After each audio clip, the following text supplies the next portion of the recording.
আলহামদুলিল্লাহি ওয়াহদা ওয়াসসালাতু ওয়াসসালামু আলা মান লা নাবিয়্যা বা'দা আম্মা বাদ ফাউযু বিল্লাহি মিনাশ শাইতানির রাজিম বিসমিল্লাহির রহমানির রহিম। সম্মানিত দিনী ভাই ও বোনেরা, আমি আপনাদের সম্মুখে খুব একটি গুরুত্বপূর্ণ বিষয় নিয়ে উপস্থিত হয়েছি। যে বিষয়টি আপনাদের সম্মুখে তুলে ধরব সেটি হচ্ছে রাসূল কারীম সাল্লাল্লাহু আলাইহি ওয়াসাল্লামের জামানাতে কাফেরদের জুলুম অত্যাচার প্রসঙ্গে। কাফেররা সদা সর্বদাই যে জুলুম করত, অত্যাচার করত, তার বিস্তারিত বর্ণনা আপনাদের সম্মুখে তুলে ধরব হাদিস থেকে ইনশাআল্লাহ ওমা তৌফিক ইল্লা বিল্লাহ। সম্মানিত দিনী ভাই ও বোনেরা, হাদিসটি বর্ণনা করছেন আবু আব্দুল্লাহ খাব্বাব ইবনে আরিত রাদিয়াল্লাহু তাআলা আনহু।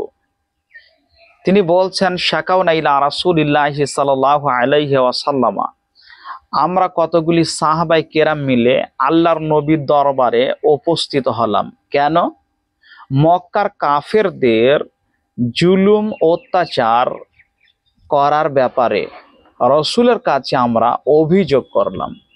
তাদের বিরুদ্ধে আমরা অভিযোগ করলাম যে মক্কার কাফেররা তারা আমাদের উপরে ধারাবাহিকভাবে জুলুম করছে। এই নিয়ে রসুলের কাছে অভিযোগ করলেন। এ কথা আবু আব্দুল্লাহ খাব্বাব ইবনে আরিত বলেন। সম্মানিত দিনী ভাই ও বোনেরা, ওয়াহুয়া মুতাওয়াসসিদুন বুরদাতান লাহু ফি জিল্লিল কাবাতে। তো খাব্বাব ইবনে আরিত বলছেন যে সেই সময় আল্লাহর নবী কাবা শরীফের ছায়াতে মাথার নিচে তোয়ালি রেখে বা চাদর রেখে তিনি বিশ্রাম করছিলেন, শুয়েছিলেন। সম্মানিত দিনী ভাই ও বোনেরা, তো আল্লাহ রসুলকে বললাম, ইয়া রাসূলুল্লাহ, মক্কার কাফেররা যে আমাদের উপরে ধারাবাহিকভাবে যে অত্যাচার করছে, তাদের অত্যাচারে আমরা অতিষ্ঠ হয়ে উঠেছি, আমরা থাকতে পারছি না, থাকা আমাদের পক্ষে অসম্ভব হয়ে উঠছে। ইয়া রাসূলুল্লাহ, আপনি আমাদের জন্য তো কিছুই করছেন না, আমরা কি করব? তারা যে আমাদেরকে ধারাবাহিকভাবে আমাদের উপরে আক্রমণ করছে, অত্যাচার করছে, আমরা তো থাকতে পারছি না।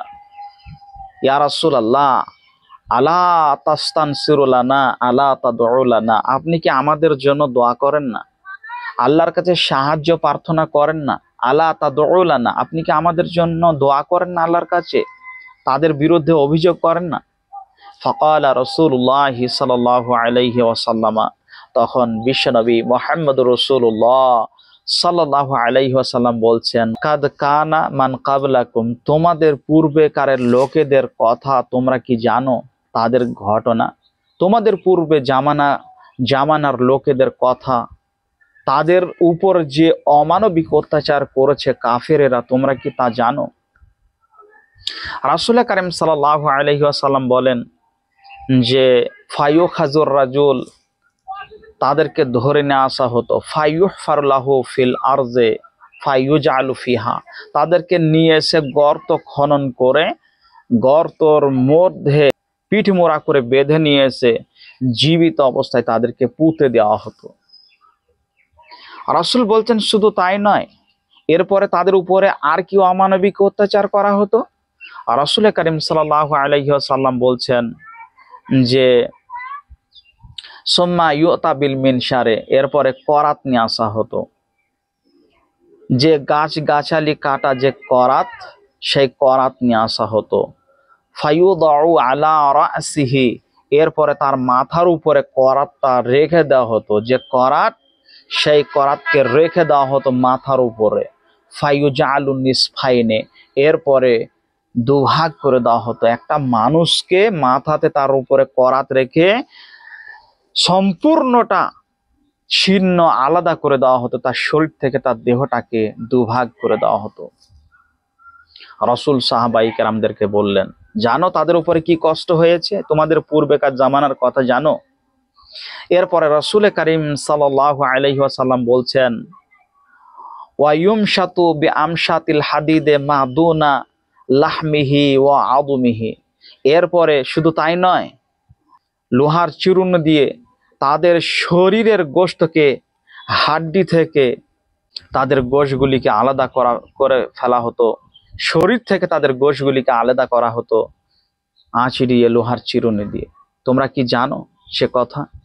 তখন রাসূল কারীম সাল্লাল্লাহু আলাইহি ওয়াসাল্লাম তাদেরকে সান্ত্বনা দেওয়ার জন্য বললেন, ওয়াল্লাহি, আল্লাহর শপথ করে বলছি, ওয়াল্লাহি, আল্লাহর শপথ করে বলছি, ওয়াল্লাহি, আল্লাহর শপথ করে বলছি।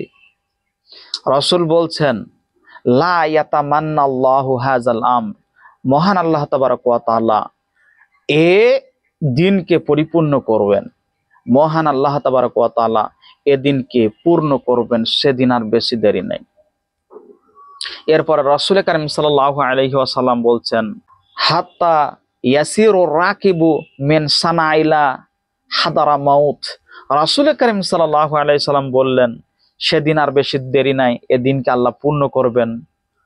একজন মানুষ সানা থেকে নিয়ে হাজারে মওত পর্যন্ত সে নির্দ্বিধায় সফর করবে, একজন আরোহী। একজন মহিলা তার সতীত্ব নিয়ে সেই মহিলা সানা শহর থেকে সে হাজারে মওত পর্যন্ত পরিভ্রমণ করবে, সফর করবে, তার কোনো ভয় ভীতি থাকবে না। লা ইয়াখাফু, তার কোনো ভয় থাকবে না, ইল্লাল্লাহ, আল্লাহর ভয় ছাড়া। কোনো কুলাঙ্গার, কোনো দুশ্চরিত্রহীন মানুষ তার সম্মানের আঘাত করবে, সম্মানহানি করবে, এ ভয় থাকবে না।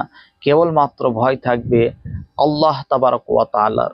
সম্মানিত দিনী ভাই ও বোনেরা, এর রাসূল কারীম সাল্লাল্লাহু আলাইহি সাল্লাম এরপরে বলেন যে, ওয়াদিবু আলা গানামিহি, যে নিজের মেষ পালের জন্যে নেকড়ে বাঘের ভয় ছাড়া আর কোনো ভয় সেদিন থাকবে না। সেদিনটা আর বেশি দেরি নেই, অতীব নিকটে চলে এসেছে, তা আল্লাহ তাবারক ওয়া তাআলা পরিপূর্ণ করবেন। এরপরে রাসূল কারীম সাল্লাল্লাহু আলাইহি ওয়াসাল্লাম বলছেন, ওয়ালাকিন্নাকুম তাস্তাআজিলুন, তোমরা বড়ই তাড়াহুড়ো করছো, সেদিনটার জন্য তোমরা অপেক্ষা করো। সেদিনটা আর বেশি দেরি নাই, সেদিনটা অতি অবশ্যই চলে আসবে, যা তোমরা অপেক্ষা করো, ধৈর্য ধারণ করো। সম্মানিত দিনী ভাই ও বোনেরা, অত্র হাদিস বুখারী। অত্র হাদিস থেকে বোঝা যায় যে আজকে বর্তমান পরিস্থিতি যে আমরা দেখছি চাক্ষুষভাবে মানুষ মার খাচ্ছে, সেই রাসূলের জামানা থেকে শুরু করে এ যাবৎ পর্যন্ত মানুষেরা মার খাচ্ছে ধারাবাহিকভাবে। কেন? কিসের জন্য? তার একটাই কারণ, তার একটাই লক্ষ্য, সেটি হচ্ছে কোরআন হাদিস না মানার কারণে, ছেড়ে দেওয়ার ফলে। সম্মানিত দিনী ভাই বোনেরা, রাসূলের দিনকে, আল্লাহ তাবারক ওয়া তাআলার কোরআনকে যদি আমরা ধারাবাহিকভাবে যথাযথভাবে পালন করি, তাহলে আমরা এই জালেম কাফেরদের হাত থেকে আমরা নিরাপদে থাকব। সম্মানিত দিনী ভাই বোনেরা, আজকে বর্তমান যুগের মুসলমানরা তারা বেজাতিদের সঙ্গে চলাচল করছে, বেজাতিদের সঙ্গে তারা মিশে গিয়েছে, যার ফলে আজকে বর্তমান জামানাতে মুসলমানরা মার খাচ্ছে। সম্মানিত দিনী ভাই বোনেরা, আল্লাহ তাবারক ওয়া তাআলা আমাদের প্রত্যেককে অত্র হাদিসের উপরে যথাযথভাবে আমল করা তৌফিক দান করেন বলে আল্লাহুম্মা আমিন। আসসালামু আলাইকুম ওয়া রাহমাতুল্লাহি ওয়া বারাকাতুহু।